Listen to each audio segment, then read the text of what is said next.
কালকে তোমাদের বলেছিলাম যে কাপড় চোপড়গুলো ধুয়ে বালতি করে রেখে দেবো, তো এই যে চিপে চিপে ভালো করে নিংড়ে নিয়ে এগুলো কিন্তু বাথরুমে রেখে দিয়েছিলাম। দেখো বড় বড় বালতি দিয়ে 2 বালতি জামা কাপড় বেরিয়েছে, তো এগুলো এখন মেলে দেবো ওইদিকে পিছনে। আর জোকের এত অত্যাচার, যার জন্য কিন্তু ভয়ে ভয়ে দেখো কীভাবে হাঁটছি। ঠা করে রৌদ্র এখনও ওঠেনি, তবে হ্যাঁ কিছুক্ষণের মধ্যে রৌদ্র উঠে যাবে, তখন কিন্তু শুকিয়ে যাবে জামা কাপড়। তো ভাবলাম সকাল সকাল আগে এই কাজটাই করি নিই, আগে এগুলোকে মেলে দিই, তাহলে বেশিক্ষণ বেলা হয়ে গেলে গন্ধ বের হবে। তো এখনও সেরকম কিছু হয়নি, বেশি করে যেহেতু এগুলো ডেটল দেওয়া দিয়ে ভালো করে নিয়ে রেখেছিলাম, তাই গন্ধ টন্ধ কিন্তু বের হয়নি। এবারে দেখো কত দূর অবধি জামা কাপড়গুলো এসেছে, জায়গা ধরে না এত জামা কাপড়। ওই দিকটা পুরো ওই সাইডটা ভরে যায়, তারপরে আবার এই সাইডেও আসতে হয়। আর তো বেশি সময় নেই, সোনু পাপারও ফেরার সময় হয়ে গেল, তাই ওর জামা কাপড় প্যান্ট সমস্ত কিছু ধুয়ে দিয়েছি।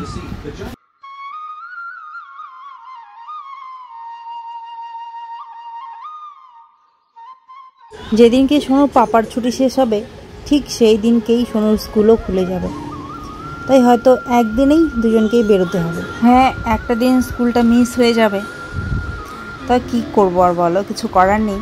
তো এখানটায় সোনু পাপা বালু পাথরগুলো নিয়ে আসছিল, পাথরগুলো গুড়ি গুড়ি পাথরগুলো নিয়ে আসছিল, এনে এক সাইড করে রাখছিল আর আমাকে ডাকছিল। ওই দাঁড়িয়ে আছি, একটু শ্যুট করছি, তাই আসলে ভাবছি এই তো আর একটা দুটো দিনই আছি, তো তারপর তো আর কবে আসতে পারি কবে, তাই একটু দু চোখ ভরে এই সুন্দর প্রকৃতিটা উপভোগ করে নিচ্ছিলাম। দেখছি এক মুহূর্ত থমকে দাঁড়িয়ে, সেটাই বলছে তুমি ওখানে দাঁড়িয়ে আছো, কারণ ও জানে আমার দাঁড়িয়ে থাকার তো এক ফোঁটাও সময় নেই।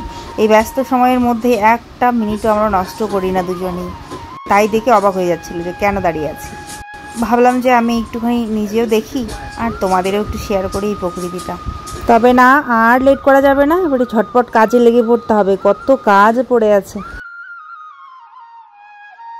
গুড মর্নিং আমার প্রিয় পরিবার, সবাই কেমন আছো? আশা করছি সবাই তোমরা খুব ভালো আছো, সুস্থ আছো। ভগবানের কাছে প্রার্থনা করি তোমরা সবাই খুব ভালো থেকো, সুস্থ থেকো। আর আমরা মোটামুটি আছি। তো এখানটায় চা বানানোর জন্য চলে এসেছি। তারপরে ভাবছি যে আজকে তো সানডে, খুব তাড়া আছে, একবার চা করে খাওয়াবো বাবাকে, তারপর আবার 1 ঘন্টা ওয়েট করতে হবে, তারপরে কিছু দিতে পারবো, আমটাম যদি দিই। তো সেই জন্য ভাবছি, আর গরমও প্রচণ্ড পড়ে গেছে, তো চাটা আর নাই করি, একবারে ব্রেকফাস্ট করিয়ে তাড়াতাড়ি করে আজকে রান্নাটা করে ফেলবো, তাহলে দুপুরের খাবারটা তাড়াতাড়ি খেয়ে নিতে পারবে। তো এটা ভাবছি আর কি। তারপরে হয়তো আমি চলে গেলাম, ও কিছু একটা ফল টল খাইয়ে দিল, কিছু একটা খাইয়ে দিল। সানডে আছে, ওর আছে অ্যাবাকাস, তো তার জন্য তাড়াতাড়ি করে ব্রেকফাস্টের ব্যবস্থাটা করি আগে। ব্রেকফাস্ট করে তারপর ভাত বসিয়ে দিতে পারবো তাড়াতাড়ি করে। আর বারবার এটা ওটা করতে গেলে এখন আজকে লেট হয়ে যাবে, মানে আজকের দিনটা একটু অন্যরকমভাবেই করা উচিত আমার, নাহলে অনেক লেট হয়ে যায়। অনেক না খেয়ে দৌড়োতে যাই, সোনু আমি দুজনেই, আমারটা ছাড়াও সোনুও না খেয়ে যায়, খুব অসুবিধা হয়।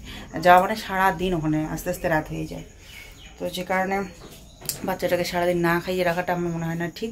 তাই সকালবেলা আগে ব্রেকফাস্ট করে নিই, চাটা আজকে স্কিপ হয়ে যাবে। আর এখানটায় দুধটা কালকে এত গরম পড়ে গেছে, দেখো রাত্রেবেলা কিন্তু 10টার দিকে মনে হয় গরম করে রেখেছি, তারপরেও ফেটে গেছে এখানে জানি না।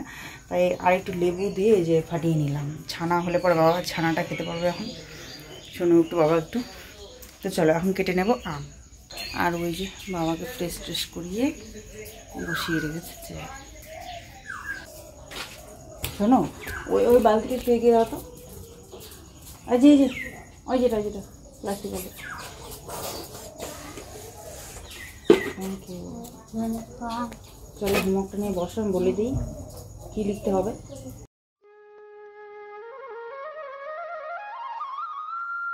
এখানটা ব্রেকফাস্ট রেডি, এটা সোনু পাপা খাবে এখন, আমি জানি খেতে পারবে না, ছাড়বে, তো ওটা করে আমি খাবো এখন।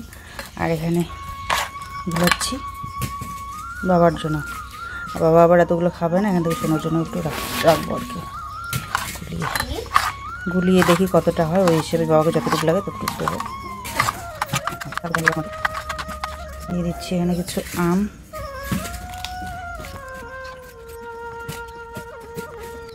তো এখানটা বাবার খাবার রেডি, চলো খাইয়ে দিই।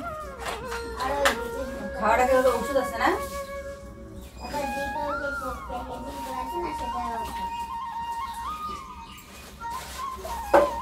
তো খাবারটা নিয়ে চলে আসলাম এদিকটায়। বাবা কিন্তু আম খেতে খুবই ভালোবাসেন, তাই আমটা বেশি খাওয়ানো হয়, কিন্তু তার মধ্যেও মাঝে মধ্যে মৌসুম্বি বেদানা এগুলোর জুসও আমি খাইয়ে দিই।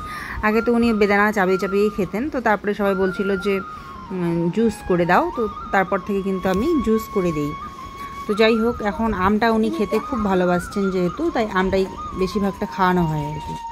রাত্রে যেহেতু ভাত খান না উনি, আগে থেকেই খেতেন না, যখন সুস্থ ছিলেন তখন থেকেই খেতেন না, তাই দুপুরবেলার দিকে দুবেলা ভাত খাইয়ে দিচ্ছি, যেহেতু রুচিটা একটু হয়েছে, তাই দুবেলা ভাত খাইয়ে দিই। একবার 11টা 10টা 11টার দিকে, আর একবার হচ্ছে 2টো 2:30 3টের দিকে খাইয়ে দিই। তো এরম করে খাওয়াচ্ছি, আর ফাঁকে ফাঁকে আর কি টিফিন যখন দিতে হয় তখন একটু জুস টুস আম টাম এইসব দিই। রাত্রেবেলা তো থাকে ডালিয়ার খিচুড়ি হোক, ছাতু হোক, রুটি হোক, যেটা থাকে সেটাই দিই।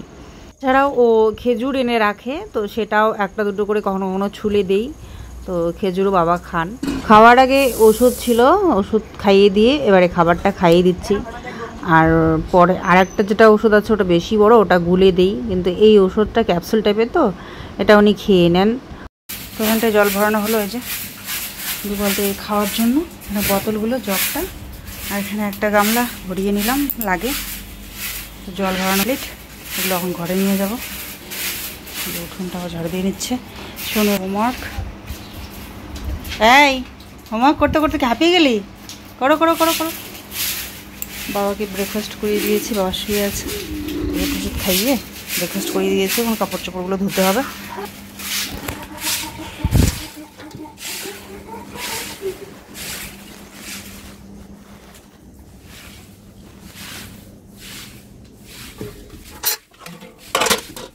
মেম্বারে সকাল সকাল আসবেন, ওই যে বিছানাপত্র সব গুছাতে হবে। গ্যাসটা মুছে নিয়েছিলাম, যে ভাত বসিয়ে দিয়েছি, সেদ্ধ ভাত, আলু সেদ্ধ, কাঁকড় সেদ্ধ। তো এই দিয়ে রান্না করে খেয়ে দিয়ে বেরোবো। ওগুলো সেদ্ধ ভাত করো, অনেকদিন সেদ্ধ ভাত খাওয়া হয় না, কাঁকড় সেদ্ধ ভালো লাগে খেতে, আলু সেদ্ধ কাঁকড় সেদ্ধ দিয়ে খাবো পরে। একদিকে ভাত বসিয়ে দিয়েছি, আর একদিকে এখন আমি বিছানাটা গুছিয়ে নিচ্ছি, পেতে নিচ্ছি, কারণ সকালবেলার দিকেও আসতে পারেন আর কি ফিজিওথেরাপির ম্যাম, তো যার জন্য বিছানাটা পেতে রাখলে মানে যে কোনো মুহূর্তে আসলে কোনো অসুবিধা হবে না, তাই বিছানাটা সুন্দর করে পেতে নিলাম। এই যে এখানটা আমার ভাত হয়ে গেল,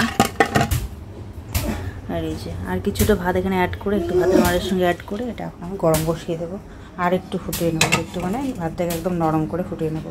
এটা বাবার ভাত, জানোই তোমরা, বাবার ভাতটাকে আমি এক্সট্রা করে আরও ফুটিয়ে নিয়ে বেশি করে নরম করি, তারপরে মাঠটাকে আবার ছেঁকে নিয়ে সেই ভাতটাই বাবাকে খাওয়াই। তো এখানটায় কিছু বাসন বেরিয়েছে, এগুলোকে ধুয়ে নিচ্ছি। দেখলেই কিছুদিন মানে এই বাসনপত্র নিয়ে এত দূর যেতাম ঘুরে ঘুরে, কাদা মাটি ডিঙিয়ে, প্রচুর কষ্ট হতো, সময় লাগতো। তো এখন এই যে এখানটায় করছি, বেশ ভালো হচ্ছে, অনেকটা সময় কিন্তু সেভ হচ্ছে। তো সমস্ত এটোকাটা যা যা আছে পরিষ্কার করে একটা প্যাকেটের মধ্যে তুলে প্যাকেটটা বেঁধে পিছনে ফেলি, আর বাসনগুলো পরিষ্কার করে এখানটায় ধুয়ে নিই। এদিকে ছোট মাছ নিয়ে এসছে ও, আজকে দেখো ছোট মাছ পেলেই ও নিয়ে আসে। এগুলো জ্যান্ত মাছ ছিল সব, ওই যেদিনকে লাটা মাছগুলো ছিল সেইগুলো কিছু কিছু জ্যান্ত ছিল না, বাদ বাকি যত ছোট মাছ নিয়ে এসেছিল একদম তরতাজা। কারণ তরতাজা ভালো মাছ আসলেই ওকে হোয়াটসঅ্যাপে কিন্তু ওই দাদা পাঠিয়ে দেয় যে দেখো এই যে ভালো মাছ আসছে, তুই নিয়ে যা ঝটপট করে। তো ওকে বলে দেওয়া আছে, তো ভালো মাছ আসলেই ঝটাপট কিন্তু ওকে ফোন করে দেয়, আর ও গিয়ে নিয়ে আসে। মোবাইলে আমার ভিডিওর জন্য জায়গা ছিল না, তাই কিছু ফটো নিয়ে নিয়েছি। এই যে ঘরদোর সব গুছিয়ে নিয়েছিলাম, জামা কাপড় ধুয়ে সব মেলে দিয়েছিলাম, স্নান টান সেরে নিয়েছি, রান্নাবান্না কমপ্লিট করে প্রথমে তো ওই যে কাঁকরোল আলু সেদ্ধ দিয়ে আর মাছ ভেজানা কী ছিল সেটা দিয়ে বাবাকে খাইয়ে দিয়েছিলাম। সোনু পাপাও কটা খেয়ে নিয়েছিল, সোনুও খেয়ে নিয়েছিল। আর তারপর কিন্তু দুপুরের যা রান্নাবাড়ি সেগুলো করে নিয়েছি, যে বাসনপত্র ধুয়ে নিয়েছি। মাছ যেগুলো দেখলে ছোট মাছ, ট্যাংরা পুঁটি কী কী ধরনের ছোট মাছ ছিল জ্যান্ত মাছগুলো, সেগুলো দিয়ে আলু দিয়ে ঝোল করেছি সুন্দর করে একটা, আর ঢেঁকি শাক ভাজা, তারপর হচ্ছে কচুর লতা ভাজা, শুকনো মাছ দিয়ে এইসব করেছি। তো আজকে একদম সকালবেলা থেকেই মানে যা টাইম লাগে তার থেকে আরও বেশি স্পিডে করে ঊর্ধ্বশ্বাসে কাজ করে সব কিছু কমপ্লিট করে রেখেই কিন্তু আমি গিয়েছি। ওকে বললাম যে যেহেতু আমি বেরোচ্ছি তুমি পরে খাইয়ে দিও বাবাকে দুপুরবেলার খাবারটা, বাবাকে যেহেতু এখন দুবেলা করে খাওয়াই, বাবার রুচিটা ছিল। তো সবজি টবজি সব কিছু রান্নাবান্না করে ঢাকা দিয়ে গেছি, ও পরে কিন্তু খাইয়ে দিয়েছিল। আর আমি সোনুকে নিয়ে চলে গেছিলাম অ্যাবাকাসে রেডি হয়ে ঝটপট করে। আর আজকে সোনুকে খাওয়াতে পেরেছি, খুব ভালো লাগছে, আমিও কটা খেতে পেরেছি, খেয়ে দিয়ে বেরোচ্ছি। আর এখন অ্যাবাকাস করে তারপরে বাড়ি এসে তারপরে আবার সংসারে হাল ধরতে হবে। ততক্ষণ সোনু পাপা ছিল, সোনু পাপা ধরেছে। আর এদিকে না আমার বর্দি এসেছিল, জামাইবাবু এসেছিল, আমি তখন বাড়িতে ছিলাম না, ওরা নাকি ফোনও করেছিল আমাকে।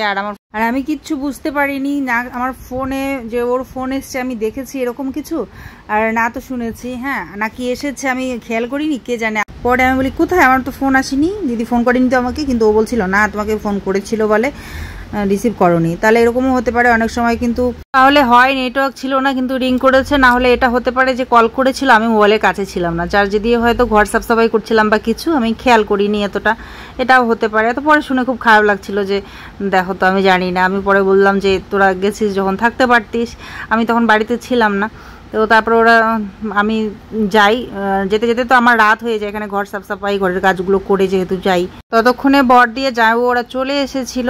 আমার শুনে খুব খারাপ লাগছিল। তো যাই হোক, এই যে শন পাপড়ি আর হরলিক্স নিয়ে এসেছিলো দিদি, মানে আমার যেহেতু তো বড়দিটা আছে না, ওই দিদি আর কি, তোমরা দেখেছো অনেকবার। তো এদিকটায় এখন আবারও কিন্তু সকাল হয়ে গেল, যেহেতু ব্লগগুলো তাড়াতাড়ি কমপ্লিট করার চেষ্টা করছি তাই একখানেই করে দিলাম। এই তো গুড মর্নিং সবাইকে, আবারও সকালবেলা চলে আসলাম। এদিকে কিন্তু ভাত বসিয়ে দিয়েছি, ভাত বসিয়ে দিয়ে এদিকে ব্রেকফাস্ট করাবো, যাতে করে তাড়াতাড়ি করে রান্নাটা হয়ে যায়, যেহেতু শোনো পাপা বলে 10টা-11টার দিকেই বাবাকে একবার খাইয়ে দিতে। তো এদিকে ও বাবাকে করছে ফ্রেশ, আর এদিকে দিদি যে শন পাপড়ি নিয়ে এসেছিলো কালকে আর হরলিক্স, ওগুলোই দিয়ে ছাতু দিয়ে আর কি, হরলিক্স দিয়ে ছাতু দিয়ে মিক্স করছি, দুধ ছাতু, সোনুকে দেবো, বাবাকে দেবো, আর এদিকে শন পাপড়িও একটু আমিও খাচ্ছি, ওদেরকেও দেবো। বেশ টেস্টি ছিল, ভালো ছিল। আর এদিকে বাবাকে ওষুধ খাওয়ানো হবে, খাইয়ে দিয়ে তারপরে খাবার খাওয়ানো হবে, ব্রেকফাস্ট করানো হবে। ওইদিকে আবার ভাতও হচ্ছে। ডায়াপার্স শেষ হয়ে গেছিলো, তো ডায়াপার্স নিয়ে এসছে, আর এই যে মুখের রুচির ওষুধটা শেষ হয়ে গেছিলো, আরও একটা নিয়ে এসছে। তো ওকে বললাম একটু গ্যাপ দিয়ে দিয়ে খাইও, এটা তো অপশনাল, মুখের যেহেতু রুচি চলে এসছে তো এটা কিছুদিন বন্ধ রেখো, আবার যদি দেখা যায় যে মুখে রুচি নেই, খেতে চাচ্ছে না, তখন না হয় আবারও শুরু করো, কারণ এতগুলো ওষুধ তো অলরেডি চলছে বাবার, আবার এটা সব ওষুধ মিলে না একটা নেশা নেশা টাইপের হয়ে যায়, ঘুম ঘুম পায় খুব, যে কোনো ওষুধ দেখবে ওষুধ খেলে একটু ঘুম ঘুম পায় একটু নেশা নেশা টাইপের হয়ে যায়।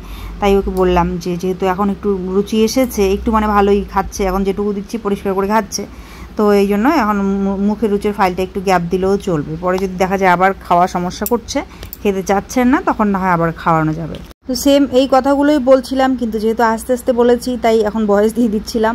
এদিকে ও পরিষ্কার পরিচ্ছন্ন করছে, আর আমরা যে রাত্রেবেলা নিচে শুয়েছিলাম সেই বিছানাটা তোলা বাকি আছে, তুলে নেব। আর এখানটায় যে বারান্দাটাতে দেখো বৃষ্টি, কালকে প্রচণ্ড বৃষ্টি হচ্ছিল, বারান্দাটাতে জল, একবার কিন্তু ও ওই মপটা দিয়ে একটু একটু ইস্যু করেছে, কিন্তু হয়ে যাবে না, ন্যাকড়া দিয়ে মুছতে হবে তবেই পরিষ্কার হবে জলটা। আর উঠোনটাও ঝাড়ু দিয়ে নিয়েছে, আর এখানটায় মাছটা বেছে দিয়েছে, এটা আমি ধুয়ে নেবো লবণ দিয়ে ভালো করে, পরিষ্কার করে ঢাকা দিয়ে রেখেছি। এখানটায় কাপড় যেগুলো ধুতে হবে এখানে বের করে রাখলাম, আরও বেরোবে, একসঙ্গে নিয়ে যাব। আর এগুলো খুব কাজে লাগছে, কারণ বৃষ্টির দিন না, পা ভিজে যাচ্ছে বারবার। আর এখানটায় দেখো প্রচুর জামা কাপড়, যেগুলো ভাঁজ করা হয়নি, কালকে আমি ছিলাম না, আস্তে আস্তে রাত হয়ে গেছে, তো কাপড় চোপড়গুলো ভাগ্যিস নিয়ে এসছে। আমি বলেছিলাম ওকে মনে করে যে কাপড় চোপড়গুলো পিছন থেকে নিয়ে এসো, নাহলে ভিজে যাবে। দেখো বৃষ্টি এসেছিলো কীরকম, থাকলে ভিজে যেত সব, এতগুলো জামা কাপড়, মানে সবসময় যদি ভেজে তাহলে ভাবো তো কী অবস্থাটা। এগুলো আগের দিনের, এগুলো পরের দিনের, বেড কভার টেড কভার, ইসির টাওয়েল টাওয়েল সব কিছু, তো এগুলো ভাঁজ করে নেব। আর সোনু কালকে হোমওয়ার্ক করেছে, যে বাড়তি পেজগুলো টুকরো করে ফেলা হয়েছে, ওগুলো ফেলে দেবো। তো এগুলো ভাঁজ করা বাকি আছে, এই বিছানাটা গুছানো বাকি আছে। এই যে তোমার ব্রেকফাস্ট শোনো করো,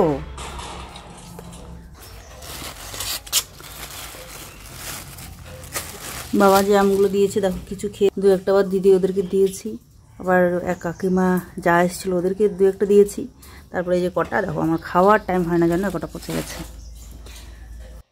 বাড়িঘরের অবস্থা খুবই খারাপ, দেখার মতো না, তাই না? দেখালাম খুব খারাপ অবস্থা, এগুলো এখন পরিষ্কার পরিচ্ছন্ন করতে হবে, তবেই ভালো লাগবে দেখতে, কিন্তু তারও আগে খেতে দেওয়াটা আগে জরুরি, তাই না? রাত্রেবেলা ঘুম হয়নি অনেক রাত পর্যন্ত, ওকে হোমওয়ার্ক করাতে হয়েছিল, মোটামুটি 12টা পর্যন্ত হোমওয়ার্ক করিয়েছি, তারপরে আবার একটুখানি এডিট করলাম। আর এদিকে বৃষ্টি চলে আসছে, একবার বাবাকে এসে কম্বল দিয়ে দিই, বৃষ্টি আসলে একটু ঠান্ডা ঠান্ডা হয়ে যাবে এদেরটা, আবার সোনুকে এসে দিই, এরকম করতে করতে আবার 2-2:30 বোধহয় ভেজে গেল আমার শুতে। তো তারপরে আবার একটুখানি ঘুমাচ্ছে, এদিকে সোনু পাপা আবার উঠে বাবাকে জল খাওয়াচ্ছে, কথা বলছে, তো আমি আবার ওগুলো টের পেয়ে যাচ্ছি, তো ঠিকঠাক মতো ঘুম হয়ই না, তো কী আর করা যাবে। তো যাক, এই জন্য আর কি আগে ভাবলাম ব্রেকফাস্টটা করাই, খাবার দাবার দিই, তারপরে না হয় এগুলো আস্তে আস্তে করতে থাকি, মানে এদিকে খাবারও বানাচ্ছি, এদিকে টুকটাক করে কাজও করছি আর কি, একটু একটু করে সোনুকে খেতে দিচ্ছি, বাবার জন্য খাবার রেডি করছি। আর এদিকে কাজও করছি। এরকম করেই কাজগুলো করতে হবে, আগে কাজগুলো করবো তারপরে এগুলো করবো, প্রচুর টাইম লাগবে। লাল চা বানিয়ে রেখেছি, বাবাকে পরিষ্কার করানো হয়ে গেলে দেবো।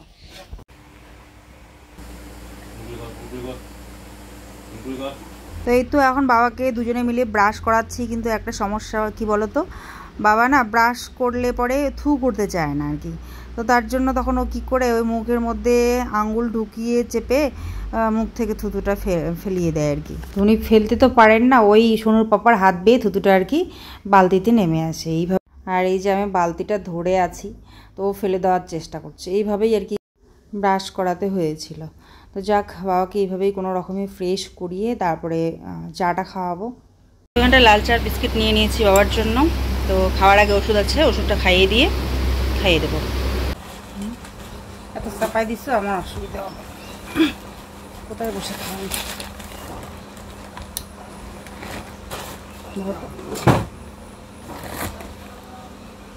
একটু দিকে টানবা না।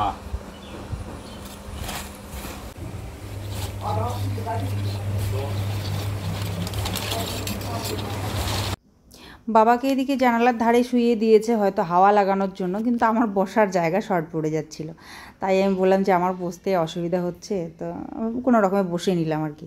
তো তারপরে এই যে এখন ওষুধটা খাইয়ে দেবো বাবাকে, তারপরে চা বিস্কিট খাওয়াবো।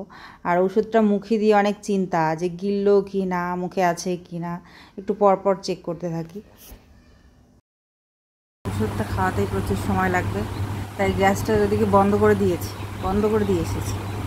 ওষুধ খাবে, তারপরে খাবার খাবে, প্রচুর সময় লাগবে, তাই বন্ধ এখন রান্না বান্না, আর এগুলো খাওয়াই তারপর। আর এখন দাদার এখানে তো খাইতে পারছে না বড় সাইজের, তাদের একটু গুলিয়ে দিবে। আছে যে ওষুধটা আছে, খাও খাও খাও খাও, আমি একটু গুলিয়ে নিয়ে আসি, এটা খাও।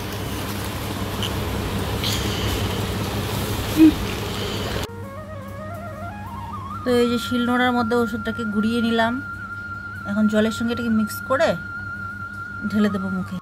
ক্যাপসুলটা উনি কামড় দিয়ে দিয়ে খেয়ে নেন, আর এইটা বড় তো এটা গুলিয়ে দেই, কিন্তু মাঝে মধ্যে যেহেতু ওনার সেন্সটাই হয়ে যায়, ডিসব্যালেন্স হয়ে যায় হয়তো, তাই তো উনি মুখটা বন্ধ করে রেখে দেন আর কি, চাবানো বা গেলা বন্ধ করে চুপ করে থাকেন। তো ওনাকে বলে বলে ওই গালের মধ্যে একটু করে ঝাঁকা দিয়ে দিয়ে বলি যে চাবাও, গেলো গেলো, জল দিয়ে দিই গেলার জন্য।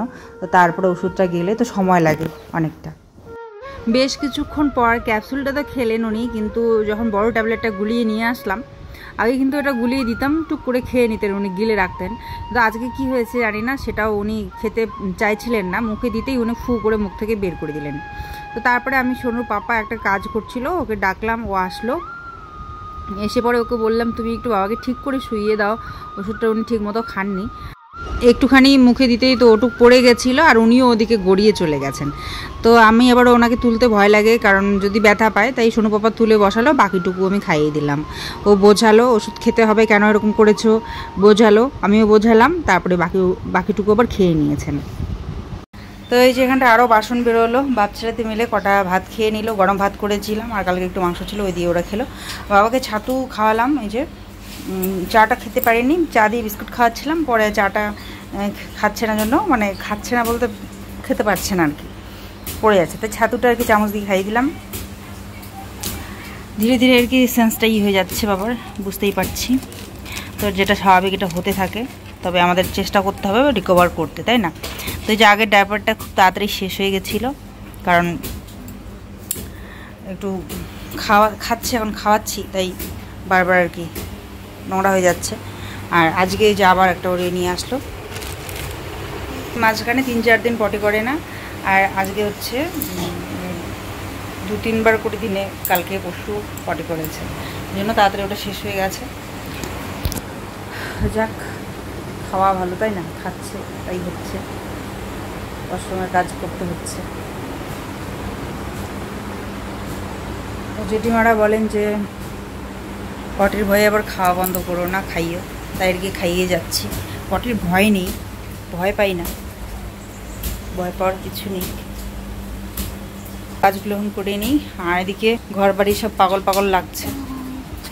তো এই যে এখন বিছানাটা পেতে নেব, এখানে ও এতক্ষণ বসেছিল, এই যে অবস্থা হয়েছে, এগুলো ভাঁজ করা বাকি, পাগল পাগল লাগছে, তো কম গুছিয়ে নেই আগে। ওটা তো বাবা বসিয়ে দিয়েছে, হাফ বিছানা করে ও বসিয়ে দিয়েছে বাবাকে, তাই ওটা এখন আর করা সম্ভবই না। এই ঘরটাই গোছানো সম্ভব, এই ঘরটা গুছিয়ে নিয়ে যাবো। কী অবস্থা! বাবাকে যেহেতু ওই বিছানাতেই রাখছে এখনও, আর বাদ বাকি সময় কখনো কখনো বসিয়ে রাখছে চেয়ারে, তো এই বিছানাটায় সেরকম এখন রাখে না, তাই জন্য এই বিছানায় এই বেড কভারটা আছেই। কালকে ওটাই ছিল, আজকে ওটাই একটু ছেড়ে পেতে নিচ্ছি। আর ওই বেড কভারটা তো প্রত্যেক দিন চেঞ্জ হতে থাকে। আর এই যে সোনু পাপা যখন যখন বাবার এখানে আসার দরকার পড়ছে, কাজ করার দরকার পড়ছে, কাজ করছে, বাবাকে ফ্রেশ করাচ্ছে, আর একটু করে কাজও করছে। ওই যে গুড়ি গুড়ি পাথরগুলো ওগুলো সব নিয়ে এসে বস্তা ভরে সাইড করে রাখছে। এদিকে এই গরমে দেখো ঘেমে টেমে ও একদম লাল কালো হয়ে গেছে। আর এদিকে আমিও কাজ করে যাচ্ছি। এই যে ঘরটা বিছানাটা গুছিয়ে নিলাম, এবারে কাপড় চোপড় যেগুলো দেখলে ওগুলো ভাঁজ করে রাখবো। আর এই যে একটা ক্যারাম বোর্ড নিয়ে এসছে ও অর্ডার করে, বাচ্চাদের জন্য একটু টাইম পাস করতে পারবে, খেলতে পারবে মোবাইল থেকে একটু যদি ছুটকারা পায়, তো যার জন্য এই যে এটা মাঝে মধ্যে ওরা খেলে। তো ওটাকে যেখানে সেখানে রাখে, বিছানার মধ্যে এতক্ষণ ছিল এইদিকে এক সাইড করে রেখেছিল, তো ওটাকে এক সাইড করে ওই দিকটায় রাখলাম। আর এবারে এই যে কাপড় চোপড়গুলো সব ভাঁজ করে নেব। পরিষ্কার করাতে একদমই সোনুর পাপা ভয় পায় না বা ঘৃণাও পায় না। ও তো ওর ঘৃণাটা মানে খুব একটা নেই, ও অনায়াসেই করে দেয় পরিষ্কার পরিচ্ছন্ন। দেখলেই তোমরা ব্রাশটা কীরকম করে করাতে হয়, মুখ থেকে থুতুটা ওর হাত বেয়েই পড়ে আর কি। কখনো বাবা থু করে না, মানে ইদানিং ব্রাশ করার পর থু করছে না, করতে চাচ্ছে না। তো ছোট বাচ্চারা যেরকম করে না, যে করতে চায় না, চুপ করে থাকে, ওরকম টাইপের হয়ে গেছে আর কি, করতে চায় না। তো ওই মুখটা খুলে মুখ থেকে ওই যে হাতে বেয়ে বেয়ে নিচে বালতিতে পড়ে, আমি বালতিটা ধরে থাকি, ও সাফ করে দেয়, আবার জল দেয়, আবার মুখের ভিতরটা পরিষ্কার করে নিজের জিভটা পরিষ্কার করে আবার জলটা ফেলে দেয়। এইভাবেই পরিষ্কার পরিচ্ছন্ন রাখে ও। অসুবিধা হলেও ও পরিষ্কার পরিচ্ছন্ন রাখতে কিন্তু কোনো ত্রুটি রাখে না। বা এটাও হতে পারে যে ওনার থু করতে অসুবিধা হচ্ছিল, যে জন্য হয়তো মুখটা বন্ধ করেই থাকে, খোলে না। তো সত্যি বয়স হলে এত কষ্ট, খুব কষ্ট লাগে দেখে। আমার কাপড় ভাঁজ করা হয়ে গেল। এটা আমার কালকে যেটা পরে গেছিলাম ধুয়ে দেবো, তো ভাঁজ করলাম। আর এখানটা আমার জামা কাপড় সব নাইটিগুলো, এখানে সোনুর জামা কাপড়, এখানটা বাবার প্যান্টটা আর টাওয়ালটা শুকায়নি, ওটা আর একটু শুকোতে দেবো। কালকে বিকেলবেলা আর কি ওগুলো মেলা হয়েছিল, আমি ধুয়ে দিয়েছিলাম, মেলা বাকি ছিল, মেলানোর আগেই টাইম হয়ে গেছে যাওয়ার, আমি চলে গেছিলাম। ছোটো বাবাকে বললাম যে আমার টাইম থাকে তো মেলবো, না থাকে তো তুমি মেলে দিও। বাবার হাফ প্যান্টগুলো সব এখানটায় রাখি, গামছা হাফ প্যান্ট, যাতে এখান থেকে ও খুঁজে বের করতে পারে। আর ওকে বলে দিয়েছি যে বাবার হাফ প্যান্ট গামছা সব এই জায়গাটাতে থাকবে, এই ব্যাগের উপরে, যাতে করে যে সবসময় খোঁজে কোথায় হাফ প্যান্ট কোথায় হাফ প্যান্ট কোথায়, যে জন্য আর কি এখানটাতেই রেখেছি। আর ওকে বলে দিয়েছি। আর একটা হাফ প্যান্ট এখনও শুকায়নি। আর এই টাওয়ালটা, এটা খাওয়ানোর সময় আর কি টাওয়ালটা কাজে লাগে, খাওয়ানোর সময় মুখের সামনে দেওয়া, মাঝে মাঝে মুখ থেকে পড়ে যায়, এই কারণে। এটা ভালো হয়েছে, খুব সুন্দর ছোট্ট একটা হোয়াইট টাওয়াল। আর এই যে হাফ প্যান্টটা, এটা ভালো করে শুকায়নি, কালকে এগুলো বিকেলবেলাও মেলে দিয়েছিল। এই হাফ প্যান্টটাও সেদিনকে নিয়ে এসেছিলো নতুন বাবার জন্য। খুব বৃষ্টি চলছিল, জামা কাপড় শুকায় না, হাফ প্যান্ট বারবার মানে নোংরা হয়ে যাচ্ছিলো, তখন এটাও নিয়ে আসে। ভালো আছে, চেন আছে, এখানে একটা পকেট আছে।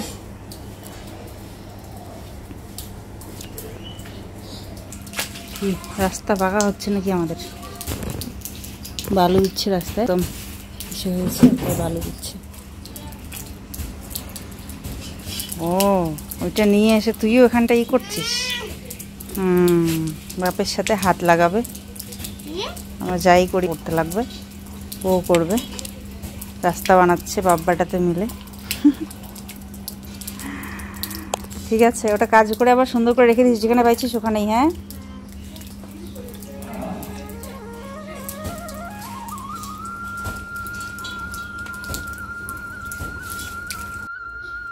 এই রাস্তাটা দিয়ে যেহেতু আমরা পুরো পরিবারের দিকে যাওয়া আসা করি, তো কাদা হয়ে না ভীষণই অসুবিধা হয়েছে। তাই কিছু বালু বেঁচে গেছিলো, তো সেগুলোকে ও এখানে বিছিয়ে দিচ্ছে যাতে অসুবিধা না হয় চলাচল করতে। তো জেঠিমারা বলছেন আবার যে তুই এখানটায় বালুগুলো যে এভাবে দিলি, এইভাবে টাকাটা বেকার নষ্ট হবে, তো বালু তো থাকবে না, এগুলো সব ধুয়ে চলে যাবে। তো বলছে কোনো ব্যাপার না, যাক, যতদিন থাকার থাকবে। অনেক চেষ্টা করছি দুটো করে একসঙ্গে ব্লগ দিয়ে তাড়াতাড়ি শেষ করব, কিন্তু তারপরেও হচ্ছে না। দেখো 24 মিনিট হয়ে গেছে, আর বেশি করলে তোমাদের দেখতে বোরিং লাগবে, তাই এখানেই শেষ করছি। সবাই খুব ভালো থেকো, সুস্থ থেকো, পরে আসবো। মাসিরা দিদুরা বলো তো, এটা আমার ডাস্টবিনটা কেমন হয়েছে?